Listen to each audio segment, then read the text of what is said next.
The little boy looked up at the man in the suit and said just 7 words. 7 words that made one of the most powerful men in America stand frozen in a doorway and cry like a child himself. This is not a story about money. This is not a story about power. This is a story about what happens when life strips everything away, and one moment changes two people forever. Marcus Allen had not cried in 11 years. Not when his wife left. Not when his company almost collapsed. Not when he worked 80-hour weeks alone in a cold office, eating vending machine sandwiches, trying to hold everything together. He had built walls around himself so thick, so tall, that most people in his life had just stopped trying to climb them. But a 6-year-old boy named Danny Cooper, with holes in his sneakers and a juice stain on his shirt, did in 7 seconds what 11 years could not do. He broke Marcus completely open. And what came out of that moment was something neither of them expected. Marcus Allen was 43 years old, the founder and CEO of Crestline Capital, a mid-sized real estate investment firm based in Columbus, Ohio. From the outside, his life looked like the kind of thing people make movies about. Corner office on the 12th floor, a black Audi in the parking garage, a personal assistant who remembered his coffee order without being asked, 340 employees who called him sir in the hallway. But here is what the LinkedIn profile never showed. Marcus went home every night to a house with 4 bedrooms and exactly 1 person in it. He ate dinner alone at a kitchen island that still had the bar stools his ex-wife had picked out, because he never got around to replacing them. He had a son, 8-year-old Tyler, who lived with his mother in Arizona and called on Sundays if he remembered. Marcus always picked up on the first ring. Always. He was not a bad man. He had just become a man who had learned to turn everything into a transaction, a number, a problem with a solution. Emotions were inefficient. Feelings slowed things down. He had learned this the hard way, the way most men learn hard lessons, through loss. Now, on a gray Tuesday morning in October, Marcus was not in his office. He was standing outside Unit 4B of the Fairview apartment complex, a building his company had acquired 6 months ago.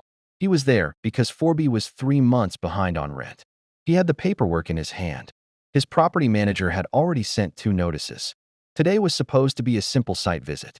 Confirm the situation. Begin the eviction process if necessary. He knocked. Silence. Then the sound of small feet on a hard floor. The door opened. A boy, maybe 5 or 6 years old. Brown hair, big hazel eyes. Wearing a dinosaur t-shirt with a small ketchup stain near the collar. He looked up at Marcus the way children look at strangers, with zero filter, zero pretense, just pure honest assessment. "Hi," the boy said. "Hi," Marcus said back, already scanning the apartment behind him out of habit. Small, clean, considering. A folded blanket on the couch, drawings on the refrigerator, a bowl of cereal on the kitchen table, half eaten. "Is your mom or dad home?" Marcus asked. The boy's face shifted slightly. Something moved behind his eyes. "My mom is sick," he said quietly. "She's sleeping. She sleeps a lot now." Marcus held his clipboard a little tighter. "I see. Do you have another adult I can speak with?" "No," the boy said. "It's just me and Mom." And then, as Marcus shifted the folder in his hand, the one with the eviction paperwork, with the red, past due stamp visible at the top, the boy looked down at it. He couldn't read all of it, but he saw enough. He saw Marcus's face. He understood something was wrong. He looked back up and said the 7 words. "Please don't take our food. She's sick." Marcus stopped breathing. He had misunderstood. The boy thought Marcus was there to take something from them. Their food, their things, whatever little they had left. And rather than argue or cry or slam the door, this tiny human being in a dinosaur t-shirt was just asking, politely, desperately, the way only children can ask, with their whole heart right there on their face. No walls, no pride, nothing held back. Marcus stood in that doorway for what felt like a very long time. He looked down at the clipboard in his hand, then back at the boy, then at the half-eaten bowl of cereal on the table, then at the drawings on the fridge, crayon suns, stick figures. One that said "me" and "MOM" in wobbly capital letters. Something cracked inside him. Something old and sealed and buried. He cleared his throat.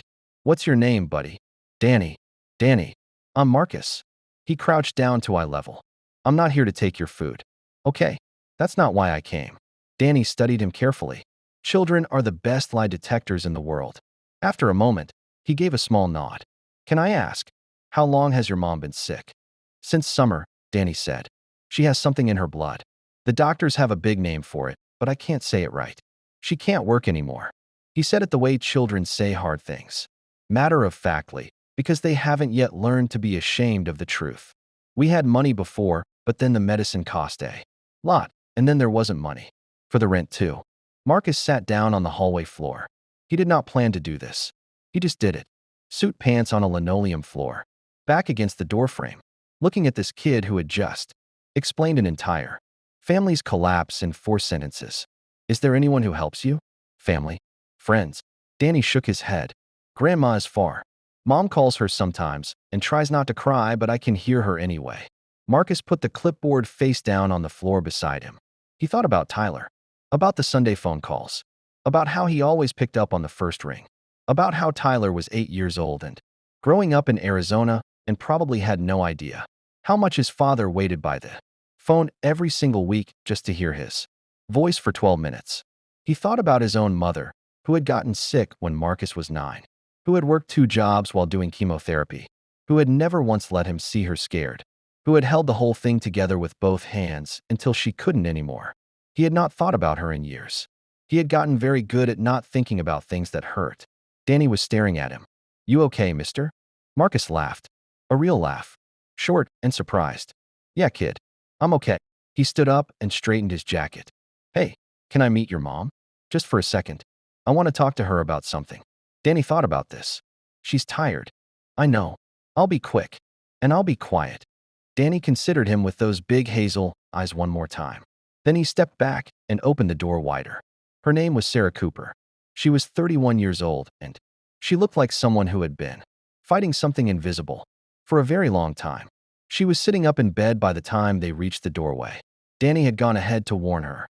She had dark circles under her eyes and a kindness in her face that no amount of exhaustion could fully erase. On her nightstand, there was a glass of water, 3 prescription bottles, and a framed photo of Danny at what looked like a birthday party, laughing with frosting on his nose. Mr. Allen, she said, and her voice was steady even though her hands, folded on top of the blanket, were trembling slightly. I know we're behind. I've been trying to figure out a plan. I just need a little more time. She didn't make excuses. She didn't beg. She just told the truth. The same way Danny had. Marcus looked at the prescription bottles on the nightstand. Chronic myeloid leukemia, she told him when he asked. Diagnosed 8 months ago. The medication, a drug called Gleevec, ran over $2,000 a month before insurance. Her insurance had lapsed when she lost her job. She had applied for assistance programs. She was on 3 waiting lists.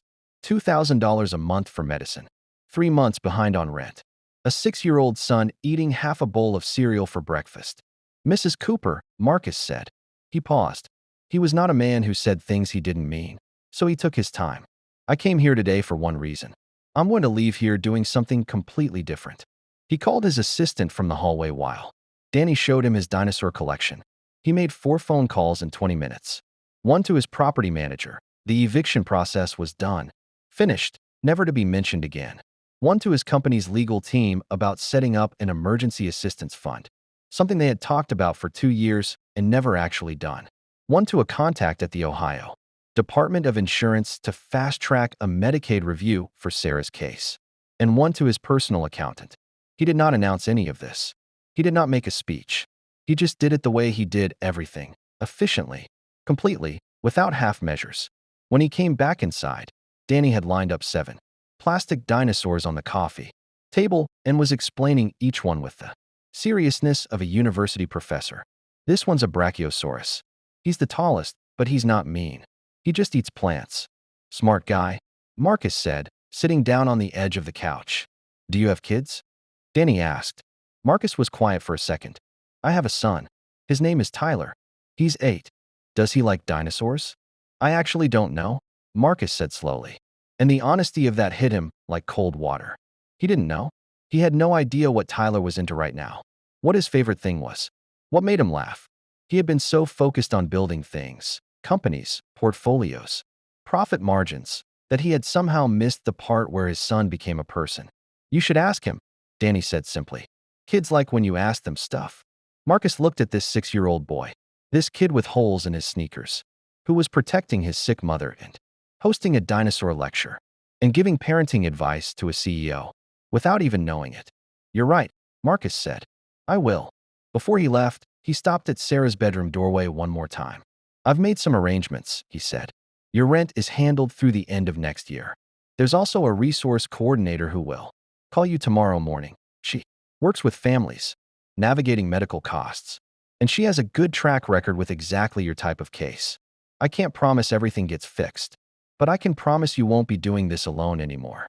Sarah opened her mouth, closed it, opened it again. Why? She asked.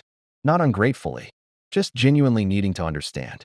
Marcus looked past her at the birthday photo on the nightstand. Danny with frosting on his nose, laughing like nothing bad had ever happened or ever would. Because your son opened the door for me, he said, and I needed someone to do that.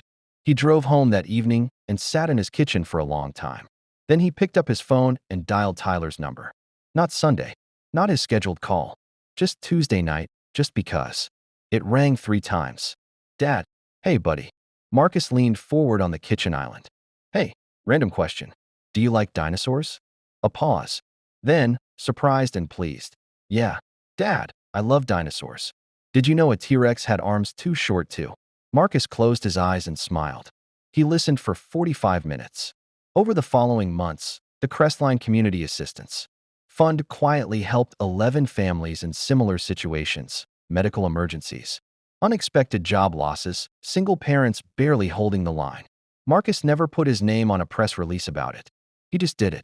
Sarah Cooper started her new medication protocol in November. By February, her doctors were using the word responding. By the following summer, she was back working part-time. And Danny had started first grade with a backpack shaped like a stegosaurus. A gift from a man he still called the guy in the suit because Marcus had never told him his last name. Marcus flew to Arizona in March. He and Tyler spent a full week together. No phone, no laptop, no assistant. Just a dad and his son, learning what kind of person the other one had become. He came back different. Not fixed, not perfect, but open, in a way he hadn't been in 11 years. All of it, every single bit of it, started with a 6-year-old boy in a dinosaur t-shirt who looked up at a powerful man and said the only thing he knew how to say. The truth. 7 words. 7 simple, honest, devastating words. And a door that finally opened, for both of them.